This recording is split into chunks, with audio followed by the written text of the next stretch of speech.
How's it going, everybody? Guess what day it is? Guess. It's not Wednesday. It's not Tuesday. It's Friday, and you know what that means. It means we got some Smash Ultimate coming out here. It is your Carthage Firebirds tonight. We do have 3 matches, and I'm excited to see how they are going. Now, last week, we saw our team technically go 9-3, which is weird because we only played 3 matches. And that was only because one of the matches, technically, it was, Firebird versus Firebird, but we count that anyways. That's in the data. We count our wins and losses. Mm-hmm. And it was a beautiful, beautiful series for a beautiful series of events going on. Now, tonight we technically were supposed to have 3 matches, but one of them, unfortunately, we were not able to record. But that was Space Food versus Schmalls from Fisher College. And I got to say, that was a 3-0, and we watched it, and it was beautiful, beautiful to watch. Now, tonight, the matches that you are going to see, our first match is going to be Dean Machine versus Ghost Wolf from Carroll University. And then later tonight, we have Vibrant versus Junior. Vibrant from COE, or College. It's actually JR. I've been told both ways on how to pronounce that. So at this point, I don't know. Because every single time I say it, my producer, my coach whispers in my ear, you're saying it wrong. So I'm guessing at this point. I'm saying JR, and if anybody wants to yell at me, go right ahead. But I'm excited to see how these matches go because we've seen JR go undefeated so far this season. It's true. His performances have been so beautiful to watch that I actually root against him just to see that there is the possibility of him being beaten. The unstoppable force will meet. I wanted to see if it'll meet an unstoppable or immovable object, but at this point, no. Yeah. It's at this point, I don't think we're ever going to see that. He truly has some great consistency going on. Has probably gotten 10 stocks off total this season so far, which is you're playing undefeated. Let's say 3 games, or 3 matches a night, or 3 matches a week. That is 3. We're in week 7. So let's do the math here. That's 21 matches so far. Each match having a lot of 3s here. Each match having 3 stocks. So that's 63 stocks total, and meaning he's only lost 10. Which is pretty remarkable. That means you have 53 stocks that you still have undefeated, which is beautiful to watch. Now, we got the first game going on, and that's Dean Machine, like I said, against Ghost Wolf representing Carroll University. What are you expecting from Dean Machine? Now, we have seen some great matches in the past, and I'm very excited to see, are we going to see maybe some differences this week? We have seen weeks previously, we've seen a mixture of different people. We've seen, Wolf, we've seen, I think we've seen, Dark Samus, mm-hmm. Which are great fighters to choose. I like those fighters, but what do you think? Are we going to see, if you were in his shoes, would you switch it up maybe? Would you kind of stay the same because you're probably comfortable with them? Yeah, I'm not sure on Dean's record right now, but I think maybe staying consistent with those characters. I mean, Dark Samus is a good pick. So I guess we'll just have to see what the opponent's looking like. I'm guessing for the first round, it's probably going to be a main. And we'll see how it goes from there. That's usually the safe start. And that is, we don't know anything about what Ghost Wolf is going to bring to the table, so that'll be very curious. Now, we do see heading into match number 1, the ping test has been finished, I believe. So heading into match number 1, best of 5 tonight, and it seems that Dean Machine is going to be running that Wolf, whereas CU Esports, Carroll University Esports, is going to be running that Simon pick. Now, this is, I think, 2 very similar fighters here, the similar archetype where you got that, that very, very much a brawling style. You're going to be heavy hitters, mm-hmm. But you also have some really good kind of ranged attacks, I honestly think Simon might have a little bit more range in some of these abilities, but we do see, Dean Machine having that pistol, mm-hmm. which Simon can't really match. You do have those boomerangs, and right away we see Dean Machine taking a stock off of Ghost Wolf's taking a stock from Ghost Wolf, and it was a beautiful one. We're seeing a pretty dominant presence on Wolf, and it's really showing that Wolf is a great fighter to choose, especially in the right hands. I don't know. I think Simon definitely is. I'm not too familiar with Simon.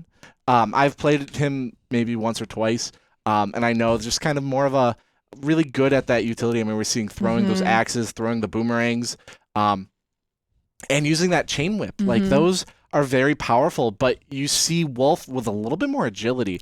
And I mean, we do see also, we saw there Simon having that not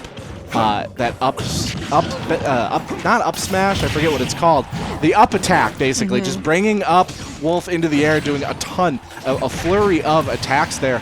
But it wasn't enough, and we do see Dean Machine once again getting a stock off of Ghost Wolf.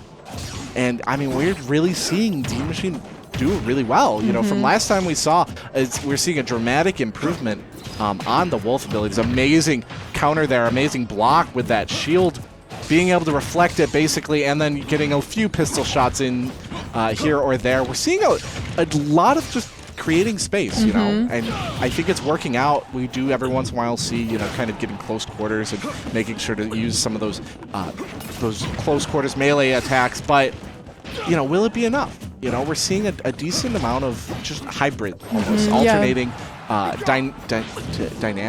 I can't think of the term for that. Dynamicism. Basically, they're being dynamic in the way that they're playing. They're adapting. There's the word.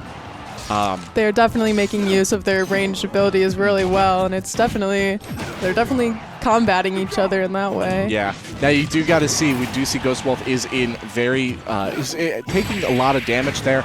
And as I say that was going to get, I was not even finishing my sentence. I was going to say, you know, one hit before the smash, and that is exactly what happened. Dean Machine, though, was in the similar boat, if not a worse boat there, but had the stock to spare. So was not, I think definitely increasing that lead early on was the winning condition there. Yeah. And Dean Machine really showing that dominance. But heading into game number 2, what do you think the mindset is for Dean Machine? I mean, he played with Wolf really well there, and I think sometimes we've seen struggling in the past just based on the opponent's abilities not matching up well, but that was a great matchup, and I think if Dean continues to create that space and, you know, time those ranged abilities well, I think he's looking good these next few rounds. Now, if you were Ghost Wolf, do you think you'd switch it up? Do you think you'd kind of stay the same? Because, you know, Simon didn't seem to be that bad. I mean, it was just kind of not being able to get the opportunity to do a lot of damage, you know. We saw Wolf just had maybe a little bit more agility there.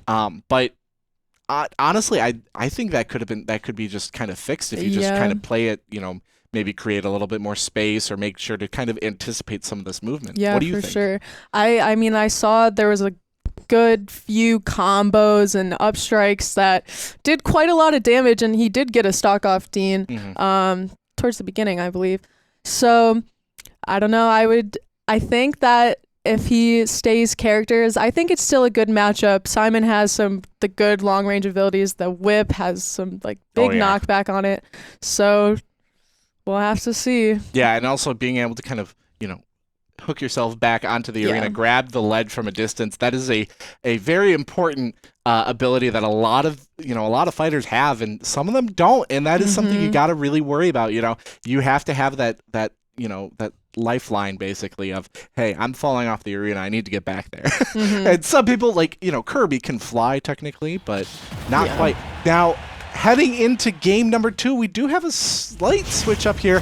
Ghost Wolf switching to Bowser. Which, I honestly, love the Bowser pick. I really like Bowser. I honestly have been I've been playing. We a lot haven't more seen Bowser a Bowser recently. pick yet. No, I personally really like Bowser because he's just a very heavy person, and I think Wolf is going to really struggle in just kind of maneuvering Bowser as well as we saw with Simon, and especially some of these heavy hitting attacks. I mean, there we go, a beautiful flurry with that down B from Bowser, making sure to not take a lot of damage and make sure to cause Dean Machine a few issues. But we are seeing just more agility from Wolf, which might also just be the key here. I mean, you got that agility against strength, and it really depends on what you want. But because Bowser doesn't really have any ranged attacks, it's hard to get those hard hits even off. Yeah, and it's just a overall slower fighter. So we are seeing like Dean Machine swooping in, doing a large grunt of attacks, large flurry, and then we'll kind of take that space, you know. Whereas Bowser not really getting any, outside of these, you know, these down Bs, not really getting any real attacks on the Dean Machine. I say that, and that's exactly proving me wrong here.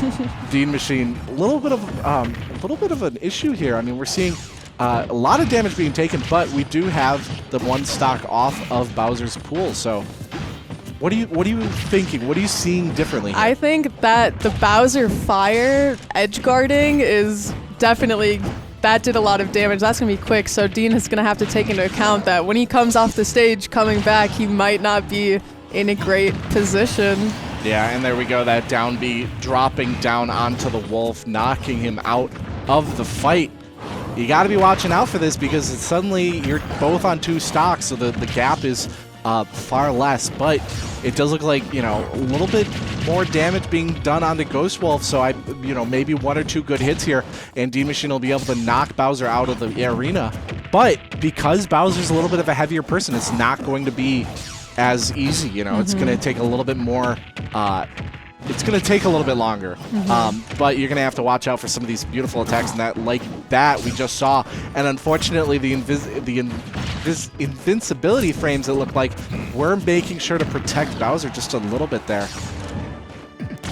But I mean, we're seeing Ghost Wolf really pace themselves, you know. Yeah, and I think, yeah, it's working out. I think it really is. Yeah, there's a lot of movement around the stage. The agility that Dean has is definitely on the upper hand, but Bowser is definitely getting some hard hits pretty consistently. Yeah, now Dean Machine at just needing that one hit basically, and as I say that, the one hit appears, knocking Ghost Wolf out of the arena. You've always got the best timing. Yeah, well, it's only for this game. Every other game, it's the worst timing ever. You should see me watch. You should see me cast Overwatch. It's never it's never this good. But you know, I think slowly but surely this stock, I mean, we're seeing Dean Machine really make sure to kind of even the score just a little bit, doing about 60% damage there without really taking any sort of damage themselves. But there's that, that grapple attack into the downwards body slam onto Dean Machine, taking that stock out. That is a deadly maneuver, and I love it. Yeah. I love using that and just kind of almost guaranteeing it. You can totally take advantage of it. Yeah, but you got to be careful now. It's 1 stock to 1 stock, and we're seeing Ghost Wolf really turn the tide to their favor. And there's that body slam again, doing it, basically tying it up even there. So now it's anybody's game. There's no damn. But the self-destruct, that was so heartbreaking to watch because I saw the platform was just right there. What a devastating self-destruct, because I think it technically was on the platform, but it was very the close. hitbox, it was all about the hitbox and just wasn't there. Unfortunate to see, but Dean Machine, we're rooting for Dean Machine because, you know, Carthage. I got to say that. And I got to say, that was impressive. There was a little bit of an upset, you know, kind of a little bit more difficult time, but kind of still holding that ground. What did you notice? Yeah, it ended up being a lot closer than I anticipated.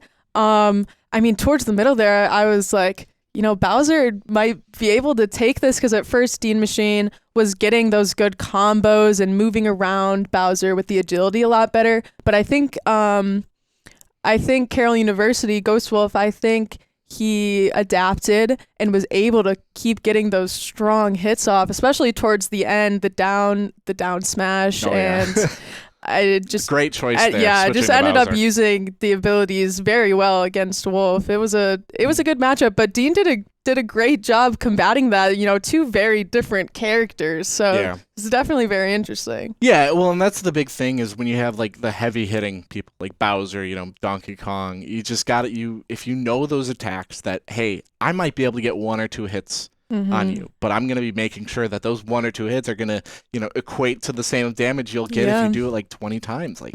And that body slam, that's a beautiful ability, you know, just making sure that you're just not you're going to cause a lot of issues for whoever is grappled. And that, I think, is somebody, you know, when you see Wolf against a Bowser, you're just not really able to get in close. And that is something we did see from Dean Machine, just not getting the opportunities that we saw, you know, in game number 1, and now hopping into game number 3. It is match point for Dean Machine, and it looks like nobody's switching. It is Wolf against Bowser again, which Honestly, it's pretty interesting. It's a surprising matchup, but I like it. I'm curious how this is going to go because of how close it was last time. And there we go. We see opening with that body slam, making sure to set the tone of the match. And no edge guarding, though. We did see just kind of staying in the middle, not trying to move away from or move towards Dean Machine. I think that might be just kind of a remembering the self-destruct, you know, a little bit. Because I do that all the time where it's like, I really don't want to even risk it. Yeah. But I'm really loving this combo, the Wolf versus Bowser. I did not expect it to be this close of a combo, me neither. Know? They're doing a lot of off-the-stage play right now. Oh my, I'm sorry, what just happened? What? That was phenomenal to see. I was not expecting that to be a smash. We saw Bowser returning to the arena, but Dean Machine just basically like not even, it didn't even look like it was. It was like, you know, when a cool guy doesn't look at an explosion, just kind of like effortless, like, oh, I don't care. It's just like a casual, just like a last second punch, knocking just him like out. that. Knocking Bowser out. That is a beautiful start there. And we were thinking Bowser was kind of getting the lead there, but you know, I'm loving this. We're seeing Dean Machine really make sure to play smart, making sure to avoid those body slams, which did cause issues last round. So I think it's very much a learn. I think Dean Machine really is going to be adapting to everything that Ghost Wolf was putting out. And there we go, another stock taken out. It is a far better match for Dean Machine here on game number 3, which not to say games 1 and 2 were bad by any means, but learning from those you know, tactics that we saw from Ghost Wolf last round, that's what you got to do. It's all about adapting. When there's no change, it's all about adapting. But I'm excited to see what Dean Machine is doing, and I think some of this is going to translate into next week and the following week, especially on Wolf. I'm really seeing Wolf shine far more than I was kind of expecting. I mean, we did see Wolf kind of struggle in previous weeks, but we're seeing it work out here for Dean Machine. So I think it has always kind of just been maybe just kind of needing to get a little bit more practice, and it's very clear that practice has been made. Yes. And success is being had. As we see Dean Machine basically needing one more hit onto Bowser to knock them out of the arena. And there we go! Again, beautiful timing. It's almost like I know this game. It's almost like I just kind of know when the right time is to hit somebody. But what a beautiful 3 games here. That was some great 3 games, I will say. I mean, Dean like started playing a little bit more unpredictably, kind of teasing Bowser a little bit in those last matches. You love to see it. You do love to see it because honestly, I think that is something we've seen in esports across the board, where when you kind of are almost steamrolling the other person. Now, this wasn't a steamroll. You know, game 2, we saw Ghost Wolf really have Dean Machine in a corner basically, but you know, we see that times where like you're really confident, you're really showing that dominance, and you're just kind of having fun with it. You know, you're just like oh, I'm just gonna kind of one hit there. Oh, I'm gonna, you know, have a little bit of fun, add a little spice to it. But it worked out for Dean Machine, and I'm super excited to see what they have in store in the coming weeks. But that is all we have for game number 1 of tonight. I did get word that we do actually now have another game on the schedule for 6:30. So we're going to be taking just a quick, 15-minute break while we get ready for that one. So don't go anywhere. We will be right back.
welcome back, everybody. It has not been 15 minutes. I was told a lot of information very shortly, but we're getting ready for game number 2, which will come up in just a minute or two while we get ready for that one.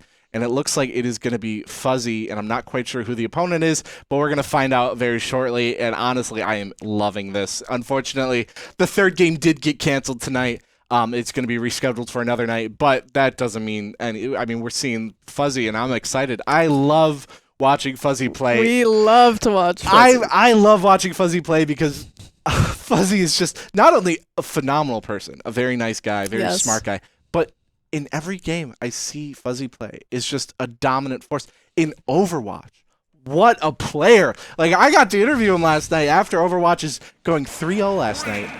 It was a beautiful series of events, but it looks like, I believe, oh, it's not a ping test. We're hopping right in. Fuzzy on that Yoshi, and then CSP on Mithra Pyra, which I don't know. What do you think of this combo? I mean, we do see Mithra Pyra having a lot more of that agility, a lot more speed, whereas Yoshi kind of having a decent amount of speed, but a lot of just kind of heavy hitter almost. Yeah, a little bit of dynamic util.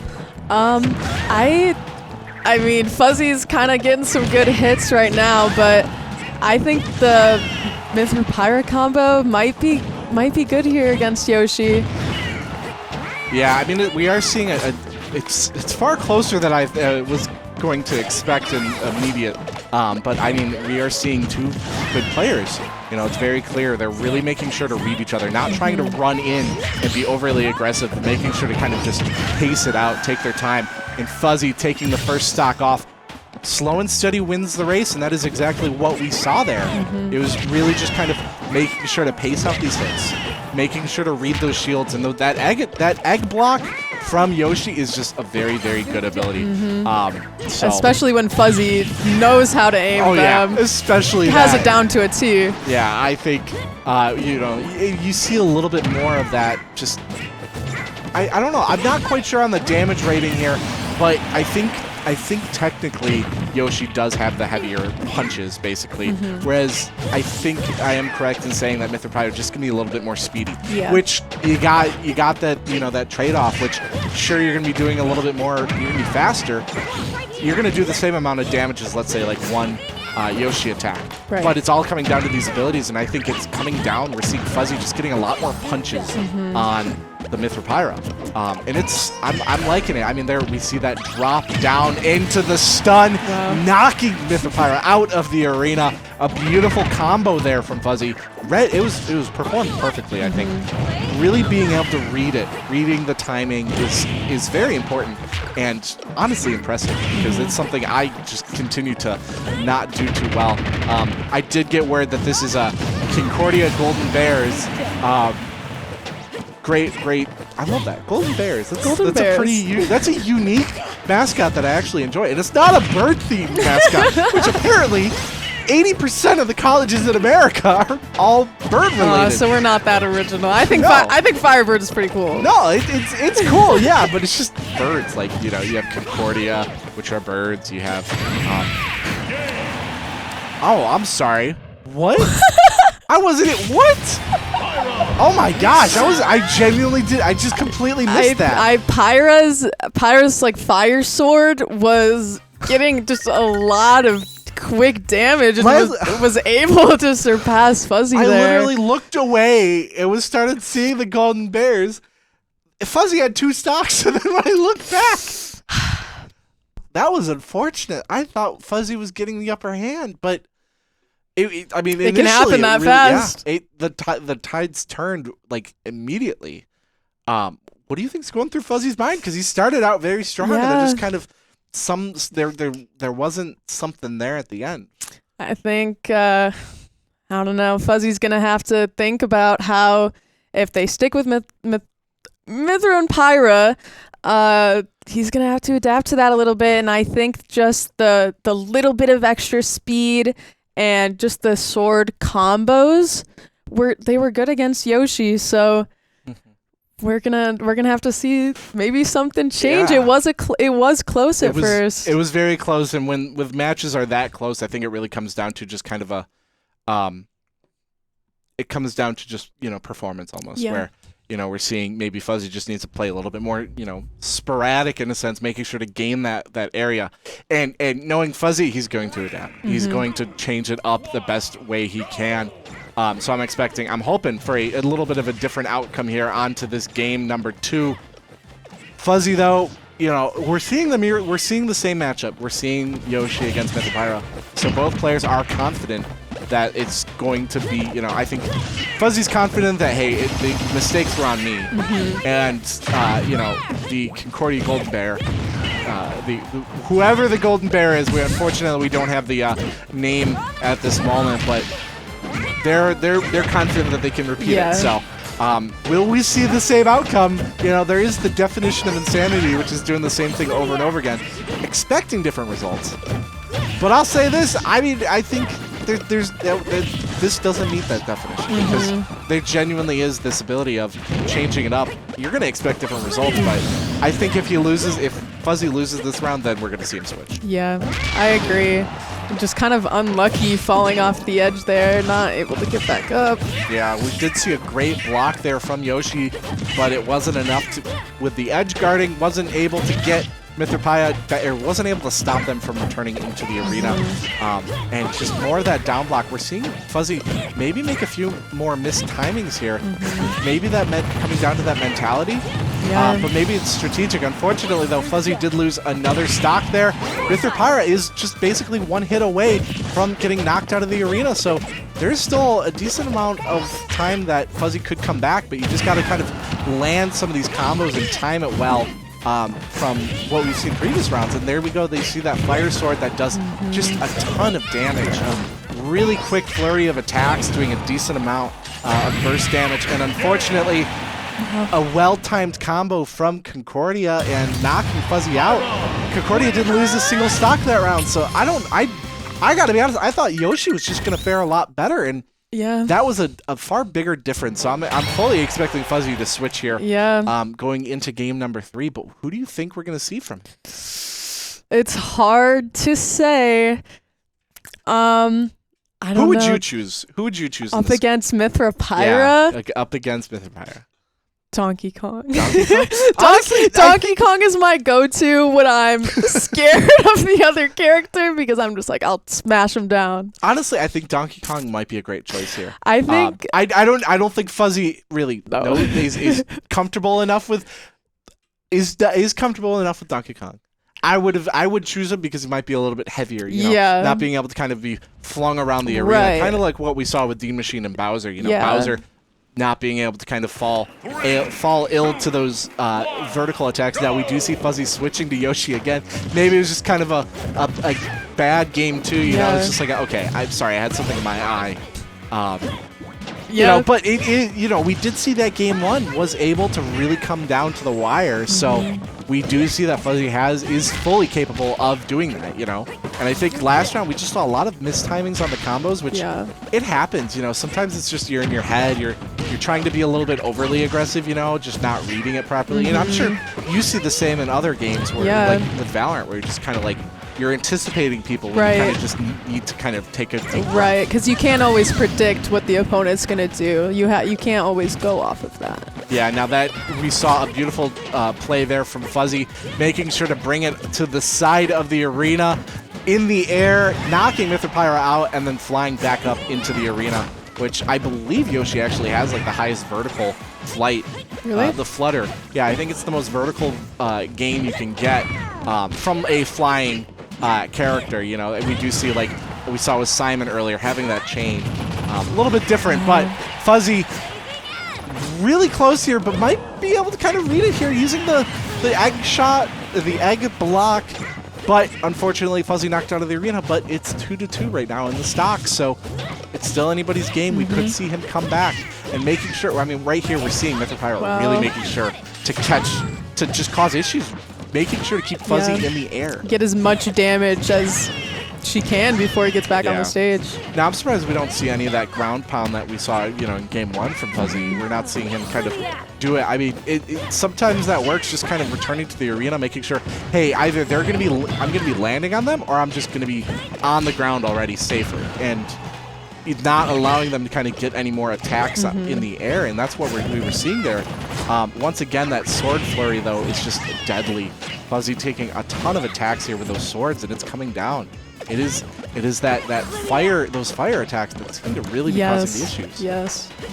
But what do you think Fuzzy's changing it up here? We're seeing a little bit more space, right? Definitely a little bit more space. I think there's still, like we said before, a little bit of mistiming on the shields and the combos. Yeah, which is heartbreaking to see because we did see game one is just really hitting those time and time again. So maybe just kind of just kind of your focus in that game one, and then maybe it's just coming down to the mentality here. And that's what we need to see. We did see that vertical to the body slam, knocking Mythropyra out with the up smash. Here we go. This is the Fuzzy that we were expecting, that we know and love. Will we see him come back into a game 4? It is 1-1 right now in the stock, so next person to get that smash wins this game. We could be seeing, Fuzzy come back. We might be able to see him able to get into the game 4. But you got to be watching it, and now we're seeing Fuzzy read the situation. A little bit of a taste of their own medicine, making sure to kind of just keep them up the air. It's like that game you used to play with as a kid with, like, the balloon to keep it up or whatever. Keep it off the floor. Yeah, keep it off the floor. You make sure the balloon doesn't touch it. The floor is lava. Yeah, the floor is lava. Yeah, it's a different game, but similar concept. Just don't touch the ground. But Fuzzy's, able to really even the tide there a little bit. We're seeing a little bit of lag spikes here. So that honestly might be the factor with Fuzzy. This is true. I know we were having some issues earlier in the night, too, so that unfortunately might have been the cause. Fuzzy, though, really coming back. 2 very close matches here. Nothing to be ashamed about because we saw basically just maybe 1 attack more. And, it's unfortunate when you lose by that margin, but that means you did really well. It's not a total cakewalk for the other player. And honestly, that was a great performance from the Golden Bear. For sure. Who, again, unfortunately, we did not get the name on which Golden Bear was playing, but it really was a phenomenal series. It was a very phenomenal game 1, 2, and 3 to go. Now, looking at like game 1 and game 2, what was the big difference from Fuzzy? I think Fuzzy, what slowed down, I think it might have been a mental thing and just the timing, and CSP was able to get a lot of attacks and a lot of hits in like quick succession, and I just think Fuzzy's, the timing on the attacks, especially the in-air attacks, Fuzzy was not taking as much advantage of that when, as we see in that last match, they do a lot of damage, and I think maybe if Fuzzy had taken those a little bit more, taken those opportunities, we could have seen something different. But again, it comes down to the performance, and mistakes are always made. So mistakes happen, and we like to say we might. I mean, Fuzzy there's no shame in tonight's match. It was a very great performance from him in those 2 matches. But we did see. I mean, Fuzzy did have a 3-0 game last week, and had a 3-0 game last night with Overwatch. So. Definitely a person who knows wins, knows that experience, and also, just kind of, I don't know. It's hard to say. It's unfortunate to see, but I think we're going to see some performances from Fuzzy again, coming in the next week or so. But it looks like we do actually have 1 game left tonight, which is at 7 o'clock, so we have a little bit of time, about a half hour before that match, so... perfect amount of time for you to maybe, get some dinner, if you do some DoorDash or whatever, it should be here in about that time, depending where you live. But we're not done. So definitely be sure to stay for that match. And like I said, it's at 7 o'clock. So be sure to tune in. We'll be right back.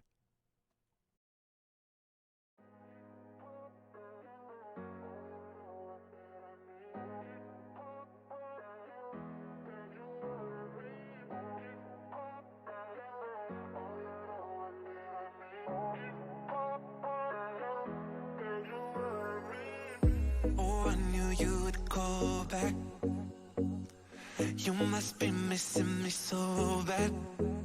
When you left, you said that I don't deserve you, but I can see that you don't want to lose what we had.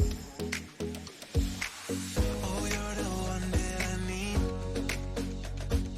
Let's just take it slow and just breathe.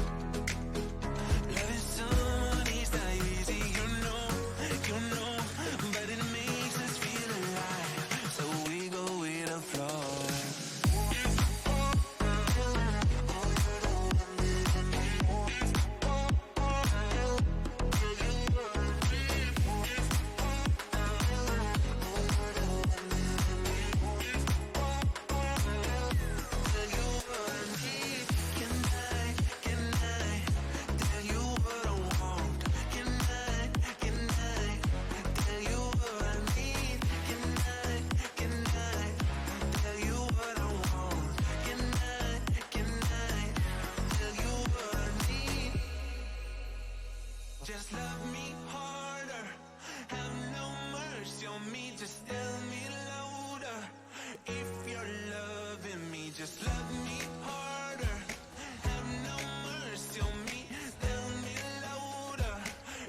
secrets, anyone can find me. No use coming from my mind. I'm thinking me. I'm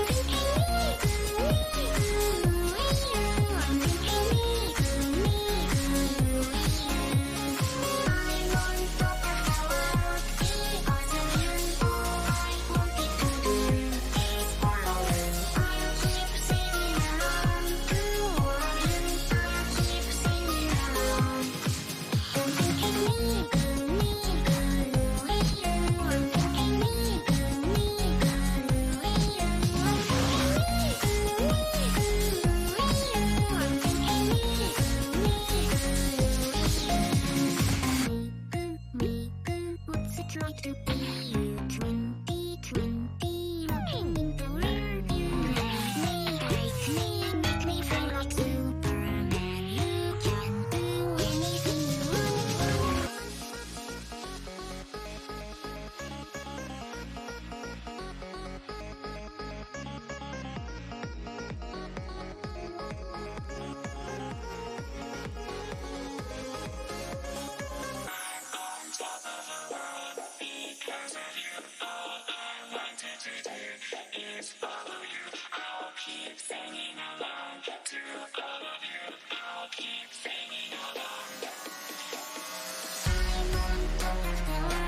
because of you. I do nothing that they could never do. I will keep playing around with all of you. I'll keep playing around.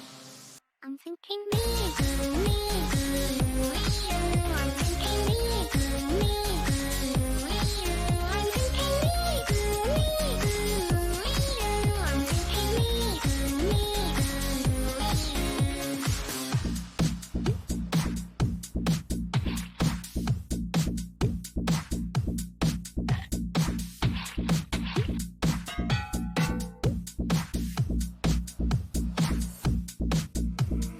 we are walking together. I will see you in the end.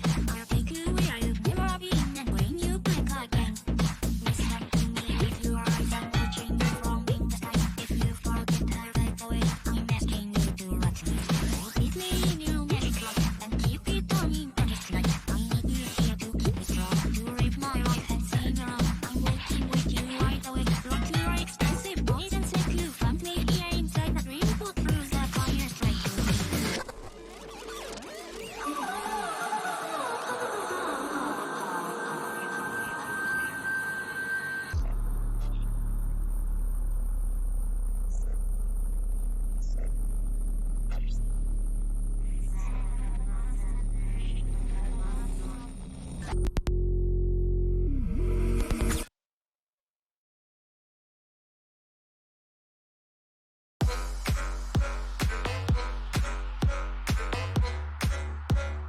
Feel the summer breeze.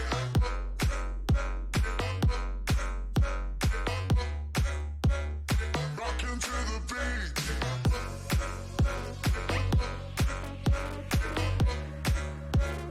Feel the summer breeze.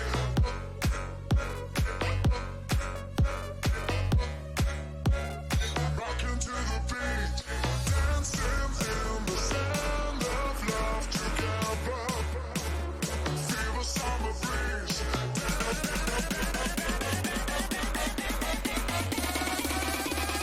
Rocking to the beat.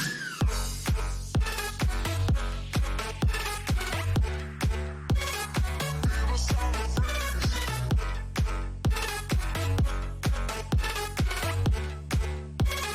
Rocking to the beat.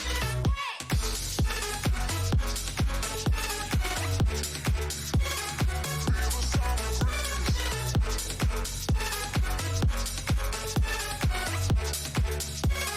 Rocking to the beat.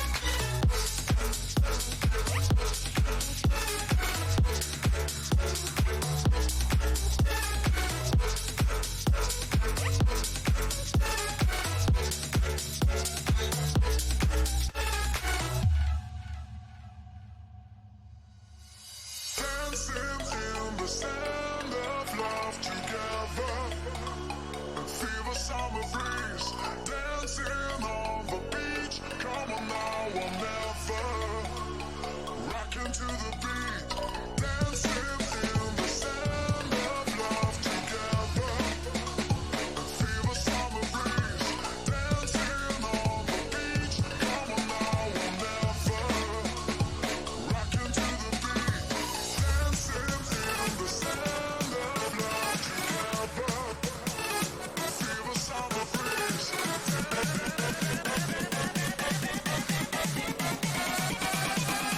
Rocking to the beat.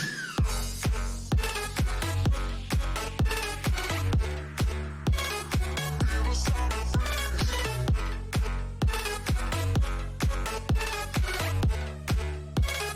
Rocking to the beat.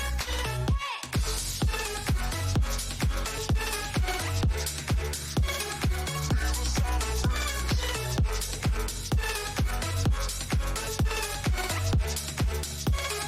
Rocking to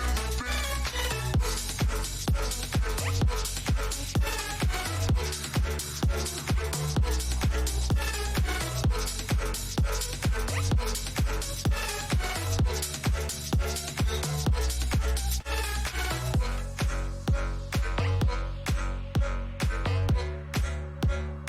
Feel the summer breeze.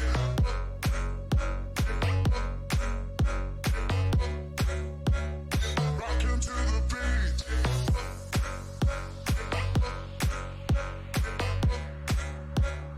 Feel the summer breeze.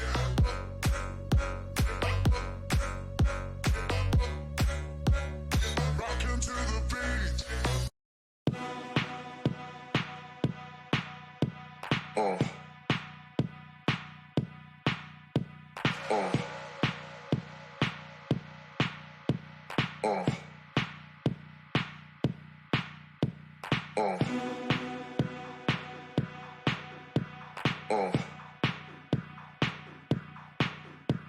Oh. Oh. Oh. Oh.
We were synced up for a little bit, and then he just like The music stopped. It I messed know me the up. music stopped, and you were like one beat ahead of me, and then 2 beats, and it ruined everything. But welcome back, everybody. We are heading into our game 3. I'm told this is the final game tonight. I was told, hey, we're not having a game 2, and then hey, we're having a game 3, and then hey, we're not having a game 3, and we've had a lot of changes tonight. A lot of last-second reschedules, a lot of last-second, cancellations, some technical difficulties. It's been a night. It has been a Friday night. Thank you for bearing with us. Yes, thank you for bearing with us, despite it probably not affecting you in the slightest, because you just kind of keep watching. And when we say keep watching, you keep watching, I hope. One would expect that. One would hope that. But we're heading into Game 3, and it is going to be Raymond the Goat versus the Waldorf University Viking Warriors, which I gotta say is a pretty cool name. A little bit intimidating. Very intimidating. Viking Warriors. We're the Firebirds. It's a bird that we set on fire. And the Viking Warriors. Like, how you can't compete with that. But Raymond the Goat, living up to his name. I mean, we have seen Raymond the Goat really show that he is the GOAT, the greatest of all time. Time and time again, a few hiccups every once in a while, but it happens. You have hiccups in the road. You have sometimes it's a little bit laggy, which we like to say don't blame the lag, but sometimes it genuinely is. But especially in this game where it really comes down to the latency, because something about Nintendo's online systems really does make them very sensitive to technical issues. Yeah. But Raymond the Goat knows how to adapt, improvise, and overcome. So I'm expecting to see just all of that tonight? What are you expecting to see him run? What fighters have we seen in the past? I think we've seen a lot of Ike. A lot of Ike, yes. That's what I'm predicting. I'm predicting that, but honestly, we've seen him play like Joker every once in a while. This is We've true. seen him play, every once in a while we'll see him maybe switch to we've seen him switch to I think we saw him play Sora at one point. Yes. And also I forget the other person. We have seen him play a few people, but it looks like we're seeing a little bit of a ping test. Maybe we're seeing a little bit of Lucina because we have seen him, I think, play against some Lucinas. Yeah. So he might have, we never know what to expect from Raymond the Goat. True. He likes to switch it up. He does. It is very much a hit or miss type. He'll learn from his mistakes and he'll kind of just keep adding spice. Because the thing about this game that I like is you can always kind of throw people off guard. You can have maybe 4 or 5 people you're really good at. Mm-hmm.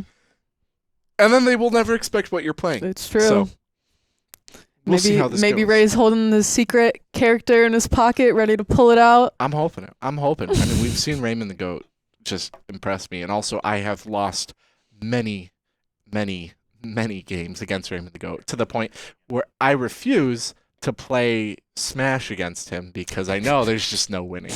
I have met one person in my life who has actually been able to beat him. And even then, it was it depends on the day, depends on the weather of whether or not they're going to win. If they're watching the stream for some reason, you know who you are. I got to say, though, I know some people are really good at Smash, but also maybe it's just because I'm bad. Maybe it really comes. Yeah. Hang on a second. Now I'm realizing. Maybe it's just because I'm a bad person. I've never beaten Raymond the Goat. But I've never beaten maybe anybody that's not before. saying a lot. But I'm calling it here. At some point this season, I want to play against you on stream. We got to go up against each other. And I want Fuzzy. I said I want Fuzzy and Raymond the Goat to cast. And I want me and you head to head. Items off, same standards. Maybe even just make it a best of 7 just for some fun here. But the stream can see our true skill shine. Skill. Don't. This is a disclaimer. Don't expect any sort of skill. But heading into game number 1, it looks like we're seeing an Ike versus Palutena, which I got. What do you think of that? Who do you think who's going to be a little bit better in this match? They're kind of similar range-wise. They both kind of got the sword action going on. The staff, thank you very much. A staff, sword. Staff versus a sword, which honestly, both of them probably gonna hurt if you get hit by them. Yeah, I would say so. But honestly, I'm like an Ike in this matchup. I think with that sword, it's going to be a little bit heavier hitting. Whereas, we do see Palutena having a lot more abilities, and maybe the range is going to be the defining factor here. It all depends on how well Raymond the Goat plays. If he's able to kind of close those gaps really quickly, he's just going to be able to do a flurry of attacks and cause some issues. But on the other hand, if he's not able to, he's just going to. If we see, Bleezus, who is playing from Waldorf, really continue to kind of play that distance, might cause some issues for Raymond the Goat. But we will see just how that goes. A lot of shield play going on, and Ray seems to be timing it quite well so far. Yeah. It's impressive. We're seeing 2 players really keep the pacing too. Like what we saw with Fuzzy's game earlier. It's just really making sure to kind of just play that time. You don't have to rush it in any sense. It's all about just kind of reading the situation, making sure to kind of maybe draw out mistakes. And we're seeing here, we're at 5 minutes and 30 seconds, and there's not been a stock loss so far, which is honestly might be a record. I'm not quite sure for our streams so far. Because we don't see longer games. It's definitely impressive to hold out for that long. Yeah, we have never seen a time, the time limit be reached. Yeah. But Raymond the Goat still hanging in there despite the dress. Ooh. Despite the dress, I thought I was getting. Despite the drastic damage taken, just still hanging in there, knocking Bleezus around. Will it be able to get the smash? No, the teleport. The teleport, way too overpowered. I'm sorry, that's just kind of. Ow! Come on! He's like one smash just getting away. As many hits as he teleport can again. before. Wow! He's at 200%. It just won't die. There we go. He held out. I'm like, how is this? How is this man dodging? I know he's the GOAT. He's dodging everything. He held out for Meanwhile- quite a while. Meanwhile, Palatina's got a teleport. And he's just kind of just being able to use the sword and carry his momentum. It is impressive to watch Raymond the GOAT at work, the master at work. It's impressive, but you know, going on this 2 stocks, we're gonna see. We're down 3 minutes, so we might see. It might go all the time. It's going pretty Kinda even hoping. so far. Kinda hoping. They're definitely playing the space, Yeah. and I mean, you got to watch out for those grapple attacks. We Yeah. just saw Ike. We saw Raven the GOAT grapple onto Palatina, just do a ton of damage. And we see the edge guarding, but mistiming it just slightly. But that's not going to stop because he's just going to be like, oh, hey. Hey, meet my sword. Then suddenly Palatina is in the crowd. See, that's the thing about this map I love, is you got those adoring fans on the side. If somebody gets knocked out of the arena, they're going to land in the stands. Like, that's Like a baseball. dangerous. There's no nets to carry it like baseball. Like, it's like WWE, where you just kind of, you see people fall into the arena and people start hitting them with chairs or something. I don't know. I don't watch WWE. But I'm really impressed by how Raymond the GOAT is playing. Like, it's, despite being taking a ton of damage, just really making sure to kind of like play farther away, play paced, play a little bit slower and steadily when you are basically 1 hit away. And I think that's something Palatina doesn't exactly have, is like those really heavy hitting smash attacks. Right. As opposed to, you know, going to be able to do a flurry of attacks and maybe getting hit 1 or 2 smash eventually. But now 1 stock to 1 stock, and it is pretty much an even fight here. Will we see Raymond the GOAT come back, you know, kind of losing this momentum, getting about 2 stocks off of Palatina really quickly. And 2.5 minutes left. I don't think we're gonna see the time limit expire, but I'm hoping Raymond the GOAT continues to kind of play this well. I mean, we are seeing they're really pacing it out, really slow and steady, like I was saying. they're both getting good back and forth combos on each other, and they're kind of closing that gap. Right you are, but Raymond the GOAT not letting it phase him. Not even having a teleport. Like, that's the thing. He's Ike. Ike doesn't have a teleport. That'd be just very weird.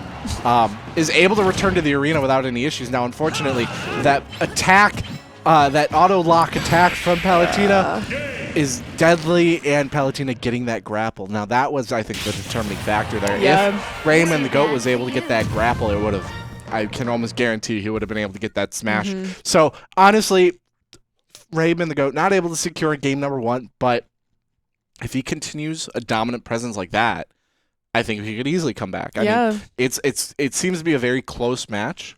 For sure. What do you think? Do you think maybe stay with the Ike, maybe switch it up? What do you think he could do? I think switching up Ike might be a good move, but also I think I was watching Palatina, the range attacks weren't as good as the close-up combat. I think staying Ike might be well, but I think both of them might switch it up here. I don't know, because that was a close game for both of them. Yeah, now if he stays on Ike, what strategy, like, do you think, what is he going to have to do strategy-wise? Kind of just like, I mean, we were seeing a lot of everything there. So what do you think the winning factor is? I think it's just, I mean, we saw some patience going on there. I think keeping that going to this match is going to be very important. Just playing, just reading the other player as much as you can, because a lot of times that's what it comes down to. Yeah, I mean, we do see Palatina being able to do some really quick flurries of attacks, just causing some issues. And I think it's that burst damage that is going to cause issues. I mean, Ike is not able to do as much burst, is able to kind of just do a really heavy hitting hit, but we see Palatina getting like 4, 5, 6 attacks.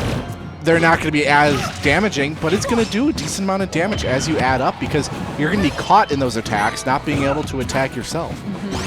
And then it's even harder to get an attack off after that. You have to spread out and kind of refocus yourself.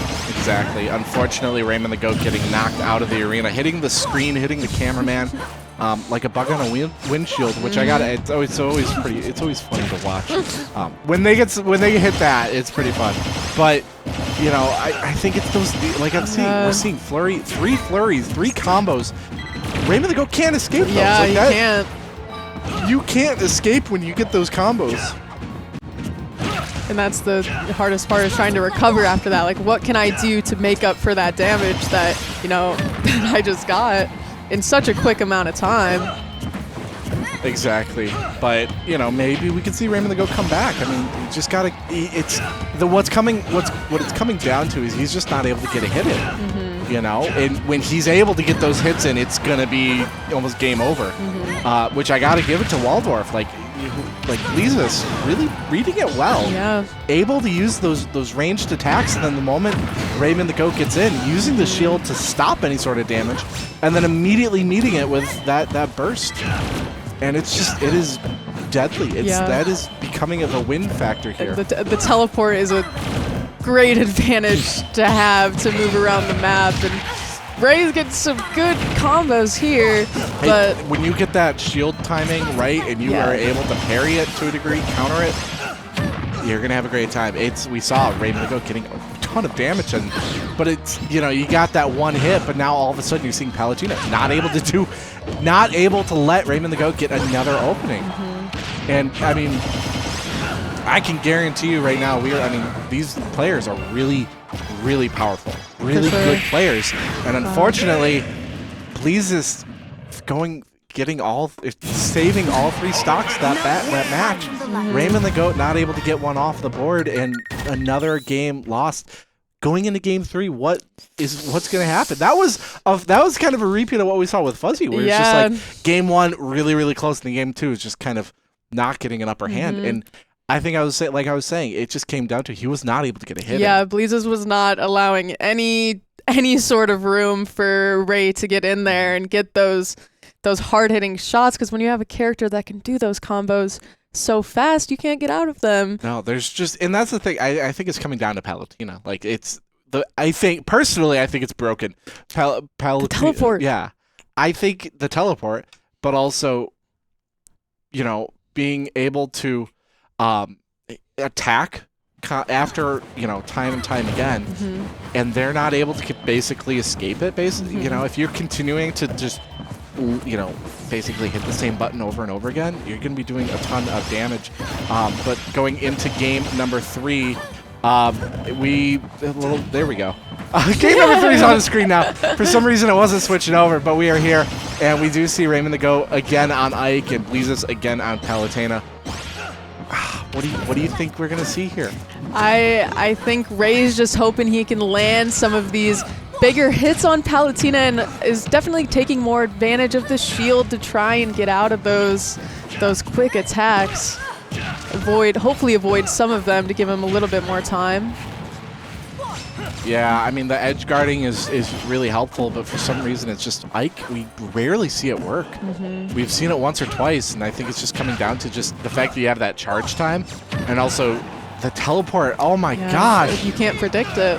I never realized that Palutena was such an, I wouldn't say overpowered, but I would say overpowered in the right hands. Because Ike is a strong character as well. Ike is a very strong Ike has been around since the very first Smash game, I think, back on the Nintendo 64 days, and has consistently been like the go-to for like competitive play. But Palutena, a rather new person. I mean, and you got all these abilities that are just, I don't even know how to counter it at this point. Like, I'm in the same boat as like maybe Ray. And I could guarantee you Raven the Goat knows what to do. I don't, though. I don't. Against someone who could teleport behind you, and then a person who can basically keep attacking you, like we're seeing here. Raven the Goat can't get out of that. He can't.